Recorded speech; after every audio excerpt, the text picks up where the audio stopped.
బావా నిన్ను పొద్దున ఒక రీల్ పంపించాను చూసావా? అది ఆహా అని పెట్టావు కదా మెసేజ్ నువ్వు. అవునవునవునవును బాగుంది కదా? బాబు ఏమన్నా ఉందా రీల్ అసలు చాలా కామెడీగా ఉంది కదా? కామెడీ బాబా రీల్ చాలా బాగుంది. అది తలుచుకున్నప్పుడల్లా వాళ్ళిద్దరూ నడుచుకుంటే వెనకాల కొడతారు. ఆ రీల్కి అదే హైలైట్. నీకు ఇక్కడ ఇలాంటి ఐడియాలు ఇక్కడ ఇలాంటి రీల్స్ ఎక్కడి నుంచి వస్తాయి బాబు నీకు? అసలు పెద్ద కామెడీగా తెలుసు. జాయిగా జాయిగా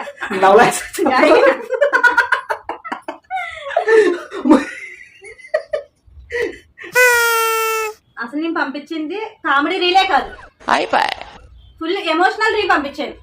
అంటే ఎమోషనల్ ఇమోజీ పెట్టబోయి కామెడీ అంటే ఇమోజీ పెట్టేసా. దీనికి ఏదో పంపించకపోతే చంపు తింటాదిరా బాబా అని చెప్పేసి ఏదో ఒకటి పెట్టేసాను. చూడలేదు నువ్వు అసలు నేను పంపించింది. అంటే నేను పంపించింది చూడనే చూడట్లేదు కదా? నాకేమైనా పని లేక పంపిస్తున్నాను అనుకున్నావా? నేను పంపించింది ఎమోషనల్